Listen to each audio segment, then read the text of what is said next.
Hello students, आज हम बात करने वाले हैं F3 पेपर के बारे में। ये पेपर आपका नॉलेज लेवल पे आता है। ये जो मैं वीडियो बनाने जा रहा हूँ, इस वीडियो में आप सिर्फ और सिर्फ बात ये जानेंगे कि ये कंटेंट कैसा है और आप कैसे इसको सेल्फ स्टडी की हेल्प से पढ़ सकते हैं। आगे आने वाले डेज में मैं यहाँ पे इस पूरे चैप्टर वाइज हर लेक्चर को मैं यहाँ पे कवर करूँगा। अभी तक मैंने जो इसे वीडियो बनाए हुए हैं वो सिर्फ F9 के बनाए हुए हैं।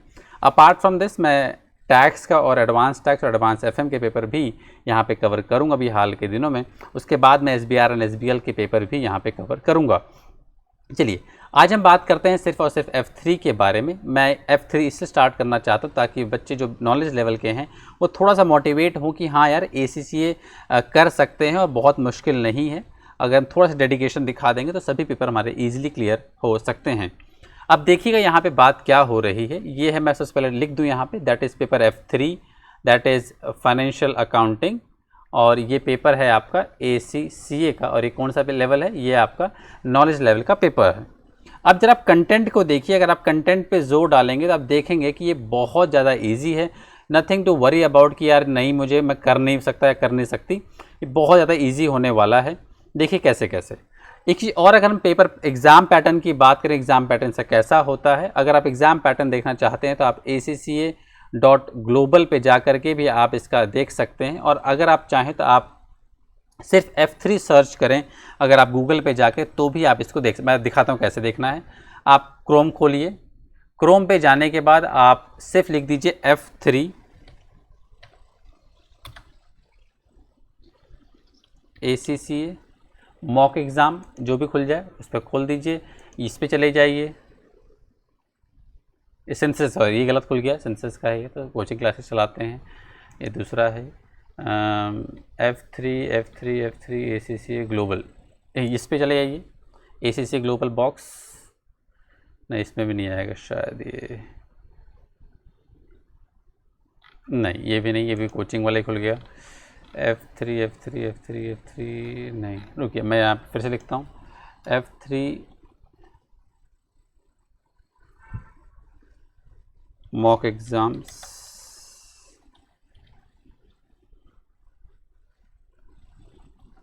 मॉक एग्ज़ाम्स नहीं लिखते हैं यार, MCA F3 आप चाहें क्या लिखेंगे आप लिखिए यहाँ पे F3 स्पेसिमेन एग्ज़ाम। आप जैसे F3 स्पेसिमेन एग्ज़ाम लिखेंगे आपको यहाँ पे जाके मिलेगा www.accglobal.com। इस पर आप स्पेसिमेन एग्ज़ाम ऐसा कुछ दिखेगा, आप इस पर क्लिक कर दीजिए। क्लिक करने के बाद आप यहाँ आइए। यहाँ पे जो ये red CBE specimen exams and MTQ, इसको देख लीजिए। यहाँ पे जाने के बाद आपको पास तीनों पेपर है, BT, MA और FA। तो हम लोग अभी आज जो बात कर रहे हैं वो FA के बारे में बात कर रहे हैं। हम आगे वाले डेज में हम BT और MA के बारे में भी बात करेंगे। इसके बाद आप यहाँ पे एक्स्ट्रा फुल एग्ज़ाम पे, यहाँ पे पहले वाले पे क्लिक कर दीजिए, फाइनेंशियल अकाउंटिंग फुल एग्ज़ाम। इसके बाद आपको यहाँ पे 4 बार आपको नेक्स्ट करना पड़ेगा, नेक्स्ट। और ध्यान दीजिएगा पेपर पैटर्न कैसा होता है इसका जो पेपर पैटर्न होता है उसमें सबसे पहले आपको साहब यहाँ पे 35 क्वेश्चंस पूछे जाते हैं 2 मार्क्स के। इसके बाद 70 मार्क्स के आपके साहब ये हो जाते हैं 35 × 2, दैट इज़ 70 मार्क्स। इसके बाद साहब बात होती है सेक्शन B के बारे में। वहाँ पे आपको 2 क्वेश्चंस मिलेंगे, वो 15 मार्क्स के 2 क्वेश्चन मिलेंगे, कुल मिला के 30 नंबर। 30 और 70 हो जाते हैं पूरे आपके 100, तो 100 मार्क्स आपका पेपर यहाँ पे ये होता है। इसके अलावा मतलब 35 क्वेश्चंस कैसे मिलेंगे साहब? 35 क्वेश्चन जो आपको मिलेंगे वो 2 मार्क्स वाले क्वेश्चन आपको यहाँ पे दिखेंगे। अब क्या करेंगे आप? अब साहब आप यहाँ पे डायरेक्टली यहाँ पे नेक्स्ट दबाते जाइए। फिर ये स्क्रॉल डाउन, ये पूरा पेपर के बारे में लिखा है, आप इसको पढ़ सकते हैं। नेक्स्ट करते चले जाइए। आप स्टार्ट एग्ज़ाम पे आ जाइए। इसके बाद आपने अगर FA दिया होगा, आपने BT दिया होगा, MA दिया होगा, तो सेम यही कुछ दिख रहा होगा। यहाँ पे 35 क्वेश्चंस आपको यहाँ पे दिखेंगे। 35 क्वेश्चंस आपके 2 मार्क्स के रहेंगे। और 36 और 37 क्वेश्चन जो रहेंगे वो कैसे रहेंगे? वो थोड़े से लेंदी क्वेश्चन रहेंगे, 15-15 मार्क्स के 2 क्वेश्चन होते हैं। तो वो कुछ डेटा आपको वहाँ दे देंगे और you have to fill in this blanks. कुछ ऐसा करके आपको ब्लैंक को फिल करना। कुछ पे आपको ड्रॉप डाउन ऑप्शन नहीं मिलेगा, तो आपको वहाँ पे खुद से फिल करना होगा। आपको कुछ नंबर वहाँ पे फिल खुद से करने होंगे। तो आप क्या करिएगा, अभी तो नहीं, लेकिन हाँ जैसे में कुछ चैप्टर्स खत्म हो जाएंगे आप इन स्पेसिमेन क्वेश्चंस को जरूर चेक करिएगा। और ऐसा आप ये मत सोचिए कि बहुत सारे यहाँ पेपर है, ऐसा बहुत ज़्यादा पेपर नहीं है। सिर्फ 4-5 मतलब 4 या 3-4 पेपर आपको देखेंगे जो बार बार यहाँ पर रिपीट होते चले जाएंगे। लेकिन हाँ इन पेपर्स को करने की हेल्प से आपको ये समझ में आने लग जाता है कि हाँ मुझे पेपर में कैसे पूछे जाएंगे। देखिए क्वेश्चन जो पूछे वहाँ ड्रॉप डाउन में यस नो ऐसे भी पूछे जा सकते हैं। फिर यहाँ पे ऐसा नहीं 15 मार्क्स से एक क्वेश्चन नहीं होता है, 15 मार्क्स से देखिए उसको भी ये लोग ब्रेक डाउन करते हैं अलग अलग पार्ट्स में। देखो यहाँ पे 4 मार्क्स का एक क्वेश्चन है, 3 मार्क्स है, 4 3 7 7 7 7 + 5 दैट इज 12 12 + 1.5 1 दैट इज 3, तो ये हो जाएगा 12 + 3 दैट इज 15। तो 15 मार्क्स का क्वेश्चन ऐसा आएगा। तो और जो वहाँ बेसिक क्वेश्चंस रहेंगे साहब आपके जो 1 2 5 जो भी रहेंगे वहाँ पे ध्यान दीजिएगा, वहाँ पे कुछ क्वेश्चंस ऐसे रहेंगे और कुछ क्वेश्चंस ध्यान दीजिएगा वहाँ पे आपसे देख रहे हैं यहाँ पे MCQ भी नहीं है। क्या करना है आपको, यहाँ पे क्वेश्चन पढ़ने के बाद आपको यहाँ पे आंसर लिखना है। तो आपको यहाँ पे कहीं MCQ नहीं पूछा गया है तो हम ये नहीं कह सकते कि हाँ MCQ क्वेश्चन आते हैं, नहीं। 2 मार्क्स से क्वेश्चन है, आपको ऐसे फिल इन द ब्लैंक्स वाले क्वेश्चन भी आ सकते हैं और आपको साहब वहाँ पे मल्टीपल चॉइस क्वेश्चंस वाले MCQ भी वहाँ पे आ सकते हैं। और फिर जो बड़े वाले क्वेश्चंस होते हैं वो तो होते ही हैं, आपको ऐसे क्वेश्चन दिखेंगे। तो कुल मिला के आपको यहाँ 100 नंबर का पेपर मिलेगा और अब पास होने के लिए आपको चाहिए होते हैं, वो चाहिए होते हैं आप कितने, आपको 50 नंबर चाहिए होते हैं। और अगर आपको 50 भी आते हैं तो भी आप पास माने जाएंगे। अब जरा हम बेसिक बातों को फिर से समझना स्टार्ट करते हैं कि यहाँ बेसिक बातें क्या हो रही हैं। चैप्टर नंबर 1 में आप सिर्फ और सिर्फ ये जानेंगे कि फाइनेंशियल रिपोर्टिंग कुछ नहीं होता है भाई।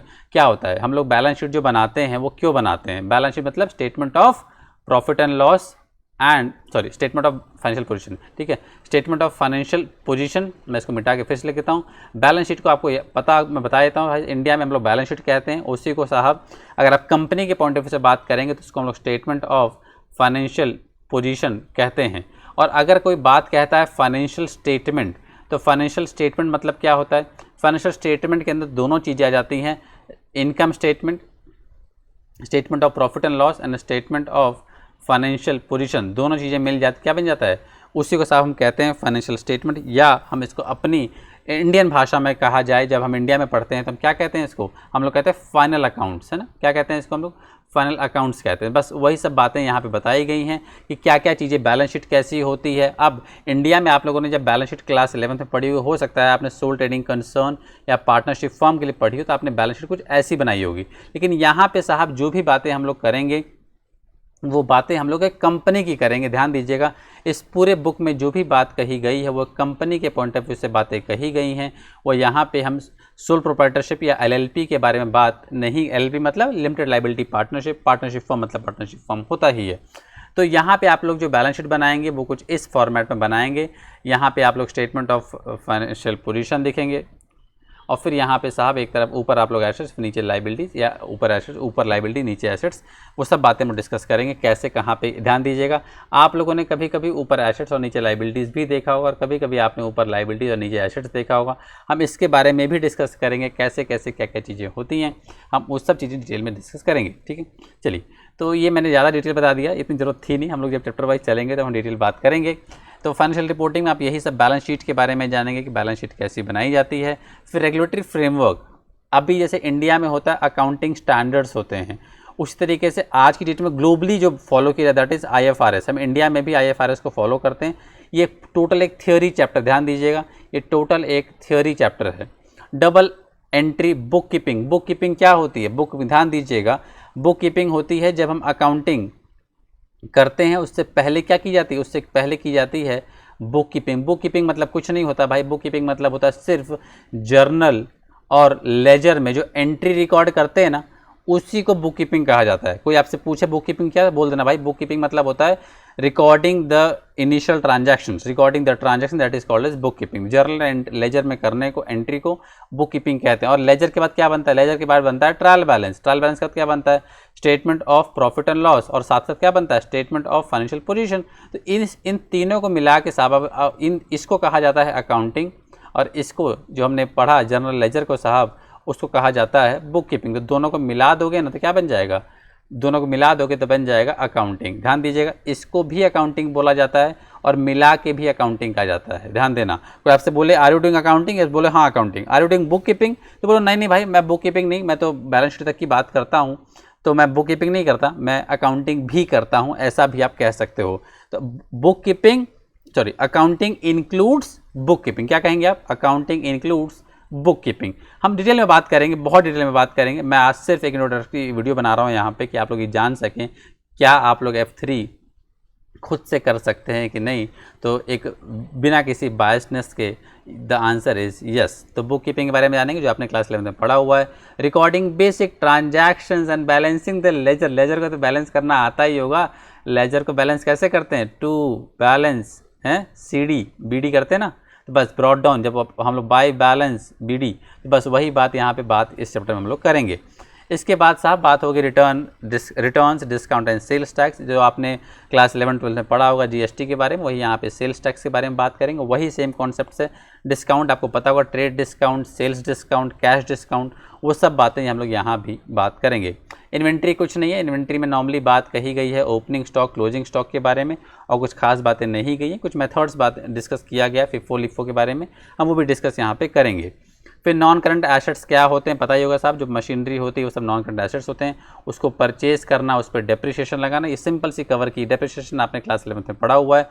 Non current asset disposal and revaluation, ये जो कॉन्सेप्ट है रीवैल्यूएशन, ये थोड़ा सा नया है जो हमने अपने इंडिया में नहीं पढ़ा हुआ है, तो लोग रीवैल्यूएशन को थोड़ा डिस्कस और खास करेंगे।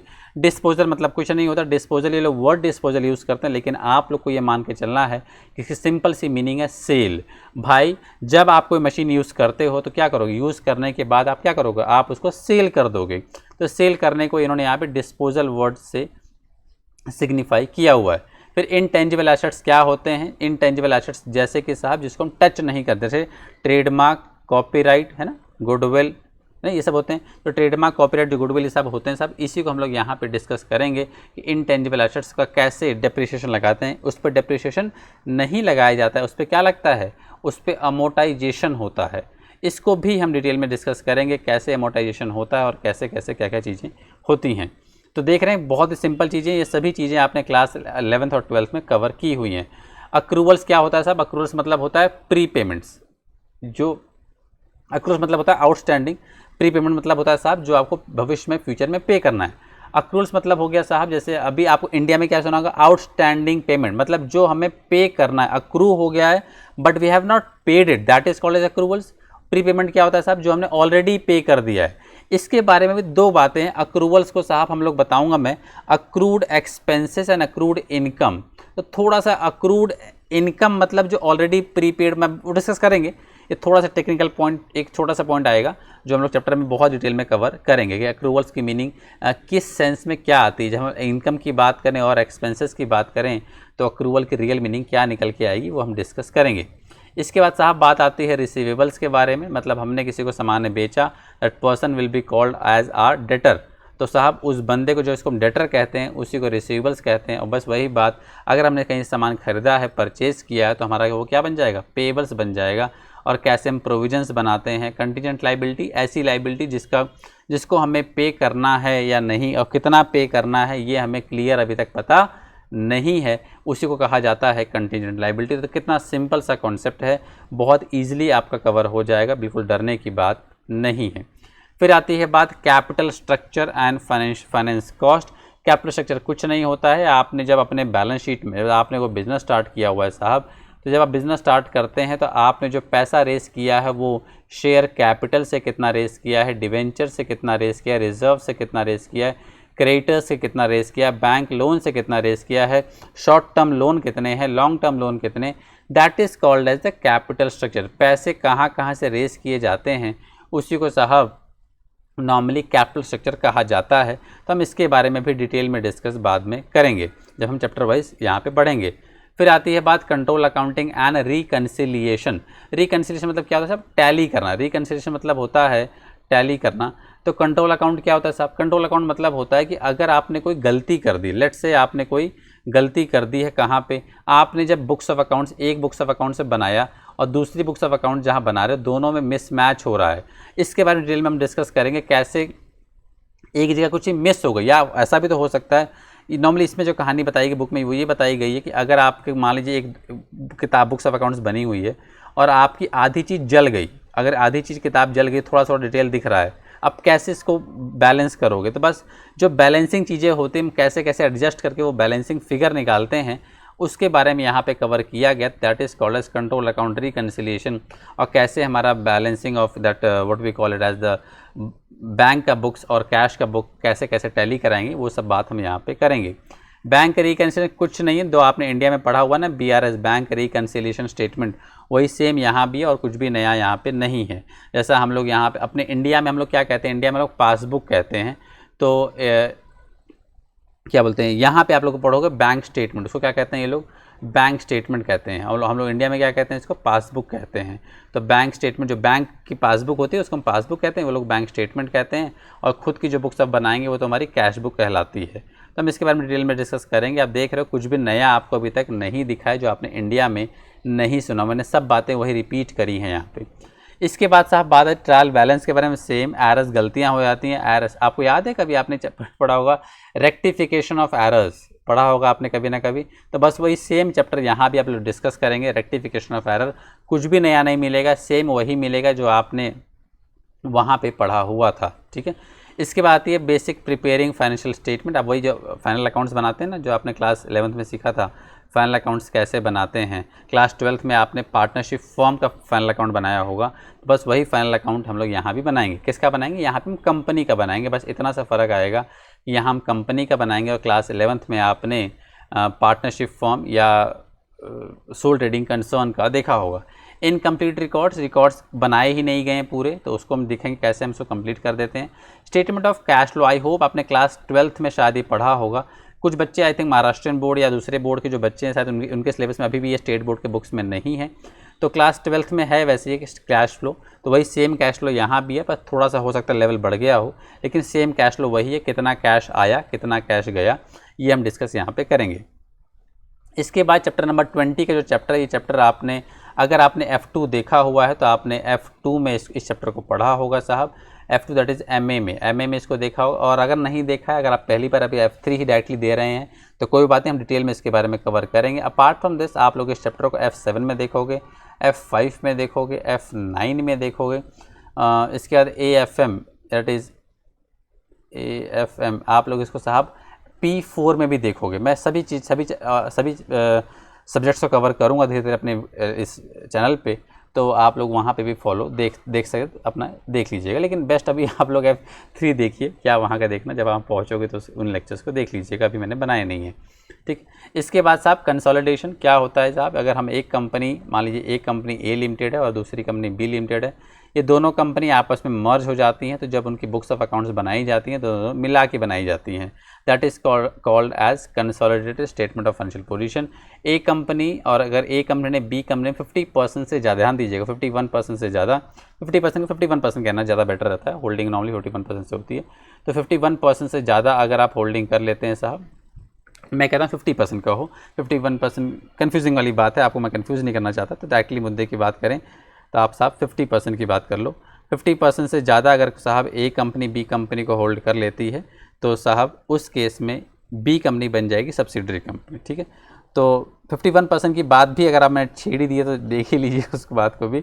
वो रूल जो अप्लाई होता है वो रूल यहाँ अप्लाई होता है कि अगर एक कंपनी है और गवर्नमेंट ऑफ इंडिया या कोई भी गवर्नमेंट होती है, अगर गवर्नमेंट इस कंपनी को अपने अंडर में लेना चाहती है तो साहब उस केस में गवर्नमेंट को साहब या हम उस कंपनी को PSU पब्लिक सेक्टर अंडरटेकिंग तब कहते हैं जब गवर्नमेंट ने 51% से ज़्यादा होल्ड किया हो इसके अंदर। तो ये बात थोड़ा सा आपके सिलेबस की नहीं है, ये हम लोग F9 में डिस्कस करेंगे, वो मेरे मुंह से निकल गया इसलिए 51% अटक गया।